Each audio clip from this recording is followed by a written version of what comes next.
मैं संतोष शर्मा नास्तिक हूँ। मेरे नज़र में ईश्वर अल्लाह गॉड का वास्तव में कोई अस्तित्व नहीं है। ईश्वर अल्लाह गॉड या भगवान एक कल्पना है, अंधविश्वास है, अफवाह है। और मैं आज अंधविश्वास, अफवाह या कल्पना से मुक्त होकर एक नास्तिक बन गया हूँ।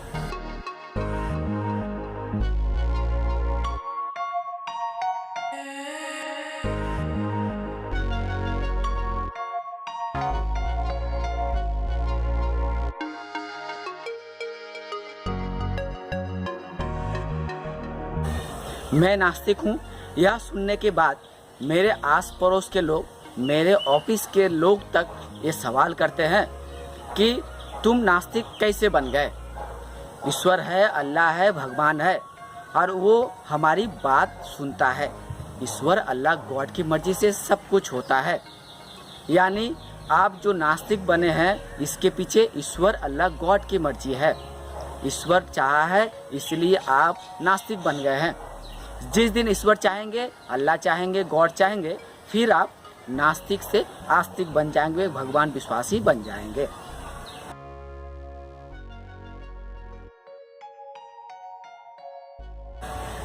इस तरह की मज़ेदार बातें सुनकर मुझे हंसी भी आती है। जो लोग ये कहते हैं कि आप भी ईश्वर की मर्जी से आज नास्तिक बन गए हैं, ईश्वर की मर्जी होगी तो आप फिर आस्तिक बन जाएंगे, ईश्वर विश्वासी बन जाएंगे। मुझे ऐसे लोगों की बातों से, ऐसे तर्क से हंसी आती है, क्योंकि जब मैं यह पूछता हूँ कि ईश्वर की मर्जी क्या होती है, ईश्वर की मर्जी से ही यदि सब कुछ होता है, अगर ईश्वर की मर्जी से ही मैं नास्तिक बना हूँ, तो क्यों मैं ईश्वर के खिलाफ ही मोर्चा खोल रखा हूँ? क्यों आज मैं जन जन ये लोगों को बताना शुरू कर दिया हूँ, ईश्वर अल्लाह गॉड अंधविश्वास है, अफवाह है, कल्पना है। ईश्वर अल्लाह गॉड को हम इंसानों ने बनाया है। अगर ईश्वर होता, ईश्वर की मर्जी से हम नास्तिक बने हैं, तो क्यों हमारे मुंह से भगवान का नाम सुबह शाम नहीं ले रहे? अगर ईश्वर की मर्जी से हम जैसे नास्तिक बन गए हैं, तो क्यों हमें आपका ईश्वर मुझे मंदिर ले जा रहा है? आपका ईश्वर क्यों मुझे उनके सामने हाथ जोड़कर खड़ा करने के लिए मजबूर कर रहा है? क्यों हम जैसे नास्तिकों को धर्म स्थल, मंदिर में जाके पूजा अर्चना करने के लिए बाध्य नहीं कर रहे? अगर ईश्वर की मर्जी से ही मैं नास्तिक बना हूँ, तो क्यों मुझ जैसे नास्तिक अपनी लेखनी में, अपने वक्तव्य में, अपने यूट्यूब चैनल में यह बार बार कह रहा है, ईश्वर अल्लाह गॉड अंधविश्वास है, अंधविश्वास से बाहर आइए, ईश्वर अल्लाह गॉड कल्पना है, कल्पना से बाहर आइए।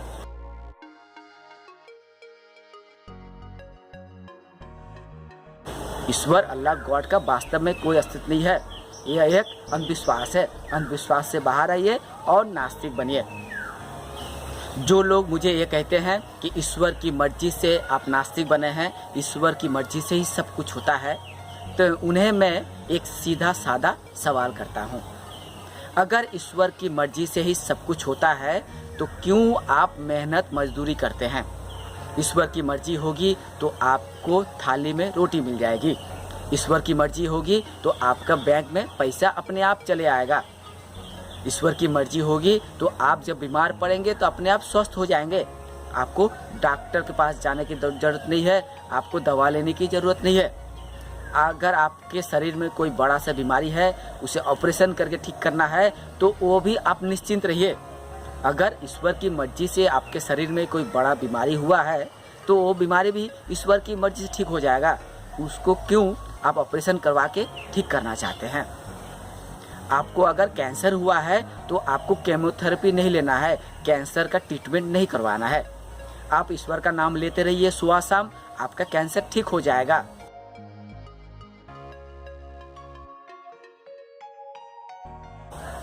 लेकिन वास्तव में क्या देखते हैं? जो लोग कहते हैं कि ईश्वर की मर्जी से सब कुछ होता है, ईश्वर की मर्जी से आप नास्तिक बने हैं, वो व्यक्ति ही जब बीमार पड़ता है तो दौड़े दौड़े, भागे भागे अस्पताल जाते हैं, डॉक्टर का तलाश करते हैं, दवा लेते हैं।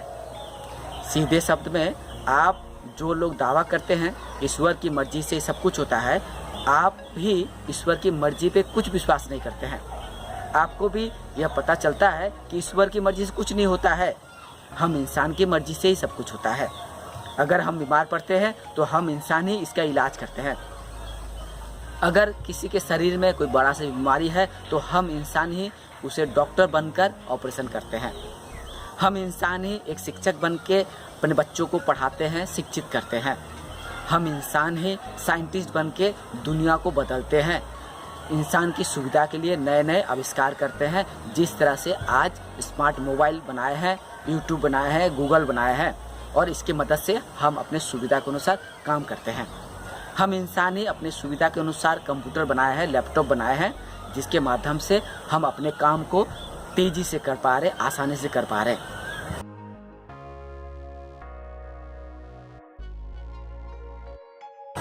हम इंसान अपने आप को स्वस्थ रखने के लिए, बीमार से मुक्त रखने के लिए दवा का आविष्कार किए हैं, नए नए ऑपरेशन के तरीके आविष्कार किए हैं। जब भी लोग बीमार पड़ते हैं तो विज्ञान, चिकित्सा विज्ञान उसे स्वस्थ करने के लिए नए नए तरीके का इस्तेमाल करते हैं और लोग स्वस्थ होकर आ भी जाते हैं। आप देखिए, जब कोरोना महामारी फैला तो लॉकडाउन बुलाया गया। अगर आप ईश्वर की मर्जी की बात करेंगे तो हम आपसे सवाल करेंगे, जब कोरोना महामारी आया तो सरकार ने इस महामारी, इस कोरोना वायरस को रोकने के लिए लॉकडाउन बुलाया। मंदिर, मस्जिद, चर्च का दरवाज़ा बंद कर दिया गया। धर्म स्थलों में जाने पर प्रतिबंध लगा दिया गया।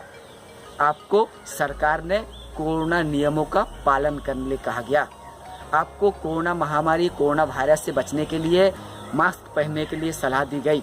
आपको वैक्सीन लेने के लिए सरकार ने अपील की। जगह जगह स्वास्थ्य शिविर लगाए गए। अस्पतालों में, स्वास्थ्य शिविरों में, स्वास्थ्य केंद्रों में वैक्सीन दी गई।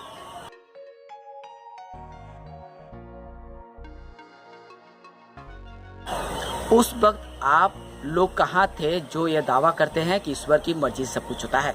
अगर ईश्वर की मर्जी से सब कुछ होता है तो आपको मान लेना पड़ेगा कि महामारी, ये कोरोना महामारी भी ईश्वर की मर्जी से हुआ है और ईश्वर की मर्जी से खत्म हो जाएगा। अगर आप ईश्वर की मर्जी से बात करते हैं तो आपको लॉकडाउन पालन नहीं करना चाहिए था, ना आपको वैक्सीन लेनी चाहिए थी। आपको मंदिर, मस्जिद, चर्च में जाना चाहिए था। जो दरवाज़ा सरकार ने लॉकडाउन करके बंद कर दिया था उसे खोल देना चाहिए था। अगर आप धर्मगुरु हैं, ईश्वर के ठेकेदार हैं, मौलवी, पादरी, पुजारी या धर्म के गुरु हैं, तो आपको भगवान का नाम लेना चाहिए था। आपको सरकार से बोलना चाहिए था कि आपको लॉकडाउन नहीं बुलाना है, वैक्सीन नहीं लानी है, हम भगवान के मदद से महामारी को ख़त्म कर देंगे, कोरोना को ख़त्म कर देंगे। लेकिन हमने क्या देखा? ना कोई धर्मगुरु, ना धर्म के ठेकेदार, ना ईश्वर के रूपी, अवतार रूपी कोई पाखंडी आकर ये कहा कि हम भगवान के ठेकेदार हैं, भगवान के अवतार हैं, अल्लाह के अवतार हैं, गॉड के अवतार हैं, हम भगवान को बुलाकर आपके महामारी को खत्म कर देंगे, कोरोना महामारी को खत्म कर देंगे। आपको वैक्सीन लाना नहीं है, लॉकडाउन नहीं करना है। लेकिन जो आस्तिक हैं, जो ईश्वर विश्वासी हैं, वे भी सरकार के नियमों को पालन किया। वे भी बंद दरवाजे में आ गए लॉकडाउन के दौरान। ना मंदिर गए, ना चर्च गए, ना कहीं किसी भगवान के द्वार गए।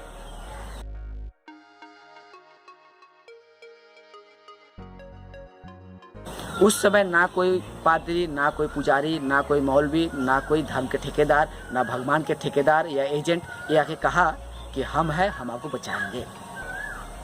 उल्टा हमने क्या देखा? जो लोग ईश्वर विश्वास करते हैं, जो अल्लाह विश्वास करते हैं, जो गॉड विश्वास करते हैं, वे भी लॉकडाउन को पालन किया, सरकार के नियमों का पालन किया और वैक्सीन लिया इस कोरोना महामारी से बचने के लिए। इससे साबित होता है कि आप सिर्फ मुंह से कहते हैं कि ईश्वर की मर्जी से सब कुछ होता है, लेकिन वास्तव में ईश्वर की मर्जी कुछ नहीं होता है, क्योंकि वास्तव में ईश्वर, अल्लाह, गॉड नहीं है तो उसकी मर्जी भी नहीं है। हम इंसानों ने अपनी ज़रूरत के लिए, हम इंसानों ने अपने काम के लिए एक समय ईश्वर, अल्लाह, गॉड का कल्पना किया था। ईश्वर, अल्लाह, गॉड का अंधविश्वास फैला गया था। लेकिन आज ज्ञान, विज्ञान, तर्क ने ये साबित कर दिया है, आज ईश्वर नामक कल्पना, अंधविश्वास की जरूरत नहीं है। आज ज्ञान की ज़रूरत है, विज्ञान की ज़रूरत है, चिकित्सा विज्ञान की ज़रूरत है, शिक्षा की ज़रूरत है। एक शिक्षा, ज्ञान, विज्ञान ही इंसान को स्वस्थ रख सकता है, उन्नत कर सकता है समाज को, देश को, घर परिवार को। कोई अंधविश्वास, कोई ईश्वर, अल्लाह नामक कल्पना हमें कुछ नहीं दे सकता है।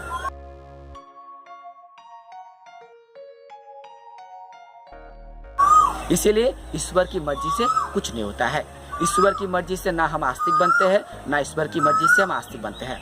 हम अपने ज्ञान विज्ञान के आधार पे आस्तिक नास्तिक बनते हैं। अगर कोई आस्तिक बना हुआ है तो उसके पास ज्ञान का अभाव है। अगर कोई नास्तिक बना है तो उसके पास ज्ञान है, वो अपने ज्ञान से पता लगा लिया है ईश्वर अल्लाह गॉड अफवाह है। अगर आप आस्तिक हैं, ईश्वर विश्वासी है, तो आप ज्ञान विज्ञान को बारीकी से पढ़ना शुरू करिए, जानना शुरू करिए।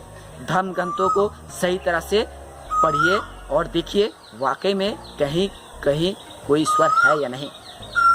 आप खुद देख पाएंगे ईश्वर अल्लाह गॉड का वास्तव में अस्तित्व है या नहीं।